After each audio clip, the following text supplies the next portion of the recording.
Tussen de 80 en 85.000 mensen hebben juist het bevrijdingsfestival Friesland in Ljouwert bezocht. Dat is uit de organisatie. De sfeer wie goed, de politie is alles restig verroen. 3 mensen werden aangehouden van mislediging of mishandeling. Ik ben er wat boetes uitdeeld voor wildpissen. De gemeente Heerenveen heeft een landelijke primeur, maar ljocht aan de strepen op een fietspad. Ik heb het fietspad bij de PW Jansenwaai in Jobbegeer. Dat is version van Beliening, die toedags de UV-strielen van de zinnen opneemt, die dan betjuster ljocht oujouwen.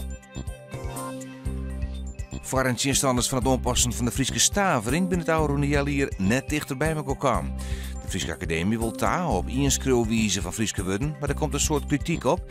Tjenstanders pleit zich voor meer vrijheid. De provinciale politiek zal nou de knoop terughakken matten. Juni is nog droeg, vannacht buien, maar kans op tonger, het wordt 10 graden. Morgen een soort bewolking, stevige buien, temperatuur 15 graden en er zit een krachtige zuidwestenwind.